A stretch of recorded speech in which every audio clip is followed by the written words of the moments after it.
नमस्कार, मी doctor Kshitija simple आयुर्वेदच्या नवीन एका भागामध्ये तुम्हा सर्वांचं मनापासून स्वागत. आजकाल आपल्या सर्वांची चुकीची जीवनशैली, चुकीचा आहार यामुळे शरीराच्या आतील उष्णता वाढणं हे खूपच कॉमन झालेलं आहे. म्हणजे बाहेरून अंग जर का गरम लागलं तर त्याला आपण ताप असं म्हणतो. पण बाहेरून तर अंग फारसं गरम लागतच नाही. पण त्या व्यक्तीला आतून गरमपणा जाणवत असतो आणि ही अंगातील वाढलेली जी उष्णता आहे ती वेळच्या वेळेला जर का आपण बाहेर काढली नाही तर पुढे जाऊन ती अनेक गंभीर आजार, मग त्यामध्ये कॅन्सर, स्ट्रोक, स्त्री आणि पुरुष दोघांमध्येही वंध्यत्वासाठी कारणीभूत ठरू शकते. आणि एक खूप महत्वाची गोष्ट तुम्हाला माहिती आहे का, की ही जी अंगातली वाढलेली उष्णता आहे ती कुठल्याही ब्लड टेस्टमध्ये दिसून येत नाही. तसंच कुठल्याही ॲलोपॅथीच्या मेडिकल मधल्या गोळ्या औषधांनी सुद्धा ती कमी येत नाही.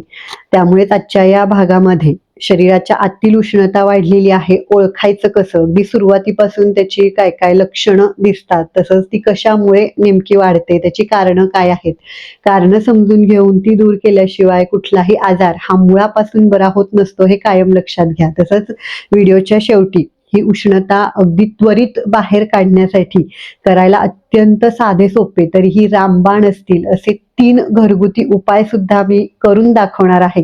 अत्यंत माहितीपूर्ण असा व्हिडिओ आहे. कुठेही स्किप करू नका. शेवटपर्यंत पहा, जेणेकरून तुम्हाला 100% या माहितीचा फायदा होईल. आणि हो, छोटीशी विनंती असेल, चॅनेलवर नवीन आहात, अजूनही सबस्क्राईब केलेलं नाहीये, तर लगेच करून ठेवा, ज्यामुळे अगदी मोफतपणे आमच्या अशाच नवनवीन आरोग्यविषयक व्हिडिओचे अपडेट्स त्वरित तुमच्यापर्यंत पोहोचत राहतील. तर सगळ्यांचा प्रश्न असतो की पित्त आणि उष्णता एकच आहे का? तर हो, दोन्ही एकच आहे. फक्त पित्त जे आहे ते म्हणजेच जल आणि अग्नितत्व हे ह्यांचं कॉम्बिनेशन आहे.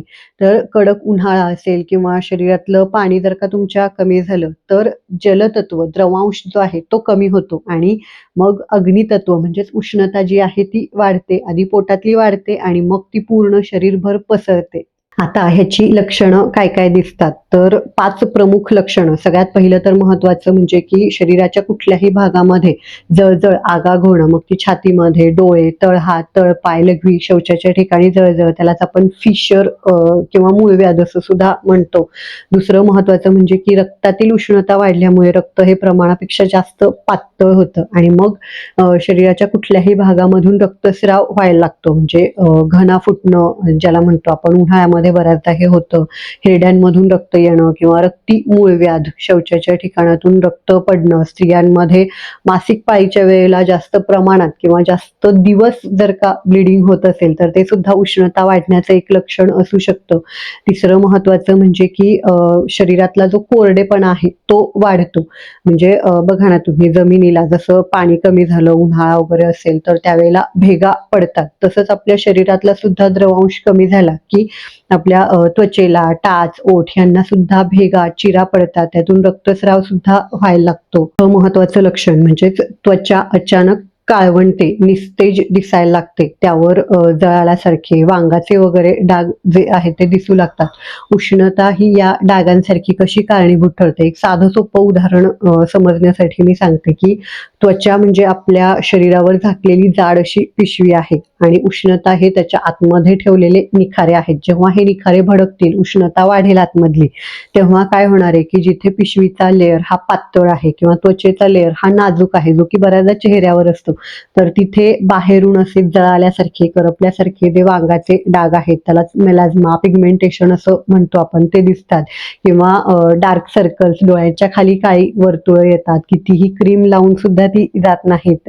तर ह्याचं कारण जे आहे ते शरीरातली उष्णता वाढणं. तसंच आपल्या बोटांच्या या भागामध्ये जर का खूप जास्त काळेपणा असेल, नखांच्या इथे सुद्धा असे बारीक धागे निघाल्यासारखे पेशंट तक्रार करतात की त्यामध्ये जळजळ पण असते आणि वेदना सुद्धा खूप जास्त होते. कापड जरी त्याला लागलं तरी सुद्धा त्रास होतो. तर हे सुद्धा उष्णता वाढण्याचं लक्षण आहे. यासोबतच सतत तोंड येत असेल, माउथ अल्सर, तोंडामध्ये जिभेला वगैरे जखमा होत असतील, तिखट अजिबात लागू देत नसेल, किंवा पिंपल्स की ज्याच्यामध्ये भरपूर लालसरपणा असतो, पस असतो, वेदना खूप जास्त होत असते किंवा सतत जर का तुम्हाला बेंड येत असेल, बॉईल्स असं ज्याला म्हटलं जातं, तर ते सुद्धा उष्णता वाढण्याचं एक प्रमुख लक्षण सांगितलेलं आहे. आणि 5वं महत्त्वाचं म्हणजे की ही जी उष्णता आहे ही डोक्यामध्ये गेली की सतत डोकं दुखतं, मायग्रेनचा त्रास, केसांच्या मुळाशी गेली की केस जे आहेत ते मुळापासून गळतात, कारण उष्णता केसांच्या मुळांना सहन होत नाही, ती अतिशय नाजूक असतात. केसांचा पाक लवकर होतो, म्हणजेच अगदी कमी वयामध्ये 20-30 मध्येच केस जे आहेत ते पांढरे व्हायला लागतात.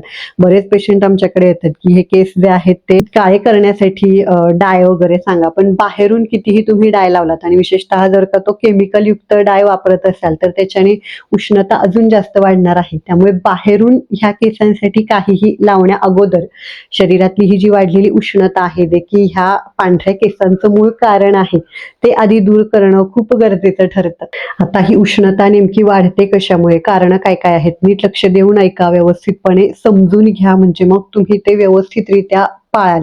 सगळ्यात पहिलं महत्वाचं कारण बघा, 90% लोक ही चूक करतात ते म्हणजेच की भुकेच्या जेवणाच्या वेळा न पाळणं, त्यावेळेला पोटभर जेवण न करता चहा, कॉफी, कोल्ड्रिंक्स, तंबाखू किंवा काहीतरी स्पायसी वडापाव, वेफर्स, चायनीज असे जे जंक फूड आहेत किंवा मसाल्याचे पदार्थ आहेत ते खाणं. तर ह्याच्यामुळे उष्णता कशी वाढते बघा. आपल्याला भूक लागते, म्हणजेच आपल्या पोटामध्ये जठरामध्ये अन्नाचं पचन करण्यासाठी एक प्रकारचा अग्नी, जाठराग्नी हा पेटलेला असतो आणि अशा ह्या पेटलेल्या अग्नीला जर का तुम्ही योग्य आहुती दिली नाही, त्यावेळेला पोटभर जेवण केलं नाही, तर तो अग्नी जो आहे तो शांत होत नाही. त्याची जी धग आहे ती तशीच आपल्या पोटामध्ये साठत जाते. बरीच वर्ष जर का तुम्ही ही चूक करत असाल तर ही जी उष्णता आहे ती प्रमाणापेक्षा वाढते आणि मग ती पूर्ण शरीरभर पसरते. त्यामुळे सकाळी चहा जो आहे उपाशीपोटी खूप जास्त वेळा पितात बरेच जण, 2-3 कप वगैरे, तर तो न पिता सकाळी जेवढं लवकर शक्य होईल 10-11च्या आसपास सुद्धा नाश्ता न करता डायरेक्ट तुम्ही पोटभर जेवण केलं तरी देखील चालेल, किंवा नाश्ता सकाळी करत असाल तर दुपारचं जेवण हे 12 जास्तीत जास्त 1 वाजेपर्यंत झालं पाहिजे. रात्रीचं जेवण सुद्धा 7 जास्तीत जास्त 8 वाजेपर्यंत तुम्ही करा, कारण त्यानंतर हा अग्नी जो आहे तो मंद होतो. त्यामुळे खाल्लेलं पचत नाही, अपचन झालं की त्यातून 100% तुमच्या शरीरातली उष्णता ही वाढणार आहे. महत्वाचं कारण म्हणजे की रोजच्या रोज तुमचं पोट व्यवस्थितपणे साफ होत नसेल तर जे टाकाऊ पदार्थ, मल जे आहेत तर ते शरीरामध्ये तसेच साठत जातात आणि त्याचा परिणाम म्हणून सुद्धा उष्णता वाढते. तर हे पोट साफ होण्यासाठी रात्री झोपताना 1 तासभर पाण्यामध्ये भिजवलेले 10 ते 15 काळे मनुके बियासकट व्यवस्थितपणे चावून खा. त्याच्याने ते मृदुविरेचक सांगितलेले आहेत, त्यामुळे पोट साफ होऊन पित्त, उष्णता बाहेर काढली जाते. महत्वाचं कारण म्हणजे की सततच तुमच्या खाण्यामध्ये अति मसाल्याचे तिखट पदार्थ जर का येत असतील, कधीतरी चवीसाठी खाणं ठीक आहे, परंतु सारखंच जर का तुमच्या आहारामध्ये हे पदार्थ येत असतील, म्हणजे मग त्यामध्ये चहा, कॉफी, कोल्ड्रिंक्स असतील, धूम्रपान, मद्यपान किंवा रोजच्या जेवणातले सुद्धा आलं, लसूण, लवंग, मिरी, फरसाण, काळा मसाला, तर्रीच्या आमटी, चायनीज पदार्थ, जंक फूड, बेकरीचे जे काही सर्व पदार्थ आहेत, फर्मेंट करून जे बनवलेले असतात, त्याच्याने सुद्धा उष्णता जी आहे ती प्रचंड वाढते. महत्वाचं कारण जे की आपल्याला आजकाल घराघरामध्ये चित्र दिसतंय की अगदी लहान मुलांपासून वयस्कर व्यक्ती सर्वच जण रात्रीचं जागरण करतायत. अगदी 1-1, 2-2 वाजता मंडळी झोपतायत आणि रात्रीचं जागून काय करतायत तर टीव्ही, मोबाईल, लॅपटॉप यासारख्या स्क्रीनचा वापर करतायत. तर मुळात जागरण करणं आणि दिवसा झोपणं किंवा रात्रीच्या वेळेला सुद्धा अशा ज्या स्क्रीन्स असतात त्याच्यामधून भरपूर प्रमाणामध्ये हीट रेडिएशन्स जे आहेत ते बाहेर पडत असतात. ते सतत जर का तुमच्या शरीरामध्ये गेले तर त्याच्याने उष्णता जी आहे ती प्रचंड वाढते. शिवाय जर का स्ट्रेस असेल, ताणतणाव असेल तर त्याचा परिणाम म्हणून सुद्धा उष्णता वाढते. तर हे बॅलन्स करण्यासाठी काय करायचं तर रात्रीचं लवकर झोपलं पाहिजे. रात्री झोपण्या अगोदर जर का तुम्हाला लवकर झोप लागत नसेल, 1 तासभर तरी स्क्रीन्स ज्या आहेत सगळ्या त्या बंद असल्या पाहिजेत. त्यासोबतच तुम्ही 10 मिनिटांसाठी फक्त प्राणायाम किंवा मेडिटेशन, ध्यान, नामस्मरण हे करू शकता. सकाळी लवकर उठा, 6 वाजता तरी किमान उठलं पाहिजे. तेव्हा सुद्धा 10 मिनिट वेळ काढून तुमच्या बिझी शेड्यूलमधून नामस्मरण किंवा प्राणायाम जर का केला तर खूप चांगला फायदा त्याच्याने होतो. व महत्वाचं कारण म्हणजे की आजकाल आपण बघतोय की सहनशक्ती खूप कमी झालेली आहे. म्हणजे थोडंसं जरी काहीतरी दुखलं, थोडीशी जरी सर्दी, खोकला काहीतरी झाला, की लगेचच काय करतात, की डॉक्टरांच्या सल्ल्याशिवायच मेडिकलमधली जी काही गोळ्या, औषधं आहेत म्हणजे त्यामध्ये पेन किलर, स्टिरॉइड, अँटिबायोटिक्सचा जो वापर आहे तो प्रचंड प्रमाणात वाढलेला आहे. आणि ह्या ज्या गोळ्या आहेत त्या केमिकल पासून बनलेल्या आहेत. अति प्रमाणामध्ये जर का तुम्ही सेवन केलात तर त्याच्याने उष्णता वाढणार आहे. तुम्ही पाहू सुद्धा शकता की एखाद्या मोठ्या आजारातून जेव्हा तुम्ही उठता, त्या आजारामध्ये काही ऑपरेशन झालेलं असेल तर त्याच्या वेळेला ह्या गोळ्यांचा अतिवापर झालेला असतो आणि नंतर तुमच्या शरीरातली जी उष्णता आहे ती तुम्हाला वाढलेली जाणवते. त्यामुळे हे टाळण्यासाठी जितकं शक्य होईल तितकं ह्या मेडिकलमधल्या गोळ्या, औषधांचा वापर टाळा. शक्य असतील त्यासाठी थोडीशी तुमची सहनशक्ती वाढवा आणि योग्य असे जे घरगुती उपाय आहेत, आपल्या चॅनेलवर आपण नेहमीच ते व्हिडिओ टाकत असतो आरोग्यविषयक तक्रारींसाठी, तर त्याचा वापर करा. त्याच्याने तुमची हीट जी आहे ती वाढणार नाही. उपायांमध्ये सगळ्यात पहिलं तर महत्वाचं जे की पित्त उष्णतेसाठीचं सर्वश्रेष्ठ औषध सांगितलेलं आहे, जे की आपल्या सर्वांच्या घरामध्येच उपलब्ध आहे. आयुर्वेदामध्ये त्याचं सविस्तरपणे वर्णन आलेलं आहे, ते म्हणजेच घृत, तूप. फक्त ते एकतर देशी गाईचं किंवा मग घरच्या घरी विरजण टाकून बनवलेलं जे साजूक तूप असतं ते हवं, म्हणजे मग ते कोलेस्टेरॉल, वजन वाढवणार नाही. तर तुम्ही कशाही पद्धतीने भातावर किंवा पोळीला लावून किंवा रात्री झोपताना 1 कप कोमट दूध आणि त्यामध्ये 1 चमचा असं जे तूप आहे ते घेतलं तरी सुद्धा त्याच्याने खूप चांगला फायदा होतो. पित्त उष्णतेचे जे त्रास आहे ते खूप कमी येतात. आणि त्यासोबतच पृथ्वीवरचं अमृत म्हणून जे सांगितलेलं आहे ते म्हणजेच ताक. फक्त ते एकतर ताजं घरी बनवलेलं फाळकार फ्रीजमध्ये न ठेवलेलं ताक दुपारच्या वेळेला 1 ते 2 ग्लास त्यामध्ये तुम्ही मिश्री म्हणजेच पत्री खडी साखर थोडीशी टाकून घेऊ शकता. ती सुद्धा पित्त उष्णता कमी करायला मदत करते. किंवा पचनाचे काही त्रास असतील तर धणे आणि जिरेची जी पूड आहे ती टाकून सुद्धा तुम्ही घेतलं तर त्याच्याने पचन चांगलं होतं, पोटही नीट साफ होतं आणि उष्णता सुद्धा कमी व्हायला खूप मदत मिळते. त्यासोबतच डिहायड्रेशन होऊ नये, शरीरातलं जे लिक्विड आहे, द्रवांश आहे तो कमी होऊ नये म्हणून दुपारच्या वेळेला नारळ पाणी, लिंबू सरबत किंवा इतर जी काही सरबत आहे तर ती उन्हाळ्यामध्ये तरी आवर्जून घेतली पाहिजे. दुसरं जे आहे ते उष्णता बाहेर काढण्यासाठी अगदी जादूप्रमाणे काम करतं, ते म्हणजे CCFT, क्युमिन, कोरिअँडर, फिनेल सीड्सचा चहा असं त्याला म्हटलं जातं. म्हणजेच धणे, जिरे आणि बडीशेप हे समप्रमाणामध्ये तीनही 50-50 ग्रॅम तुम्ही घ्या.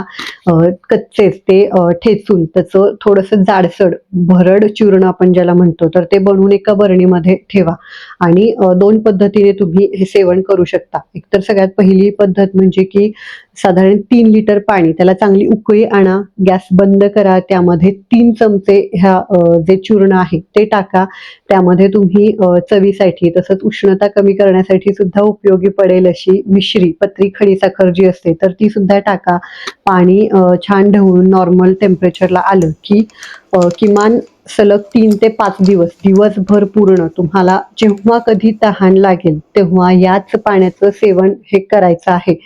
खूप त्याच्याने सुंदर रिझल्ट मिळतात. किंवा मग त्रास फार जास्त नसेल तर काय करायचं, रात्री झोपताना 1 ग्लास पाणी त्यामध्ये 1 चमचा हे चूर्ण टाकायचं आणि तसंच झाकून ठेवून द्या. सकाळी ह्या पाण्याला चांगली उकळी आणा आणि त्यामध्ये तुम्ही चालत असेल तर थोडीशी जी पत्री खडी साखर मिश्री जी असते तर ती सुद्धा टाकू शकता.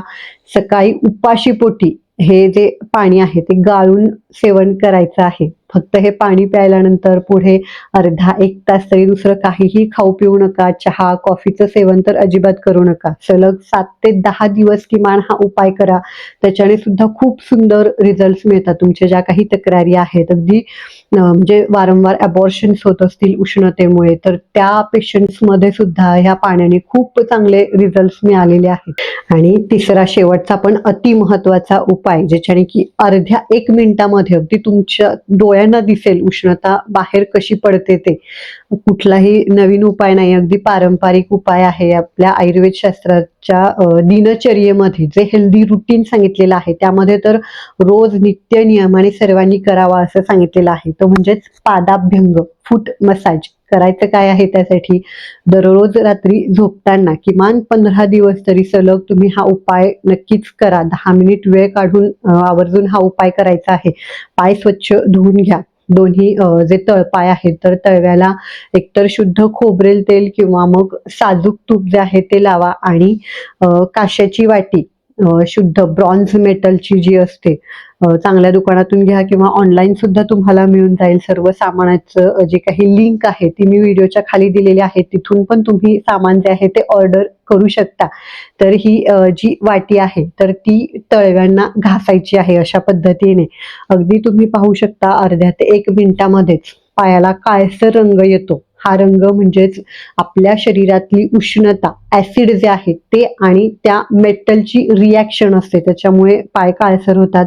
5-5 मिनिट किमान दोन्ही पायांना हे करा. अगदी त्वरित तुम्हाला फरक जो आहे तो जाणवतो. थंडपणा तुम्हाला त्याच्याने जाणवेल, डोकं शांत होतं, झोप चांगली लागते. केसांच्या, डोळ्यांच्या काहीही समस्या असतील त्याच्यामध्ये सुद्धा हा जो उपाय आहे, विशेषतः ज्यांचं स्क्रीनवर वगैरे सतत काम असतं त्यांच्यासाठी तर खूप चांगला याच्याने फायदा होतो. तर नक्की ट्राय करून पहा. तीनही उपाय जर का केले तर तुम्हाला खूप चांगला फायदा याच्याने होणार आहे. खूप तुमचं म्हणजे पूर्ण शरीर जे आहे तर ते एक डिटॉक्स होईल शरीरातली उष्णता बाहेर गेल्यामुळे आणि सर्वच जे आजार आहेत शरीराच्या आतमधले ते नक्कीच कमी येतील. ही उपयुक्त वाटली तर तुमच्या जवळच्या मित्र, नातेवाईकांना नक्की शेअर करा, कारण सर्वांना कुठल्याही औषधाविना कायम निरोगी आयुष्य जगता यावं हाच आमचा प्रयत्न असतो. आणि अजून जर का असेच व्हिडिओ पाहायला तुम्हाला आवडत असतील तर ते खाली एक सबस्क्राईबचं बटन दिलेलं आहे ते प्रेस करून शेजारील घंटीचं बटन सुद्धा दाबा, जेणेकरून अशाच नवनवीन व्हिडिओचे अपडेट्स त्वरित तुमच्यापर्यंत पोहोचत राहतील. आजचा व्हिडिओ पूर्ण पाहिल्याबद्दल धन्यवाद.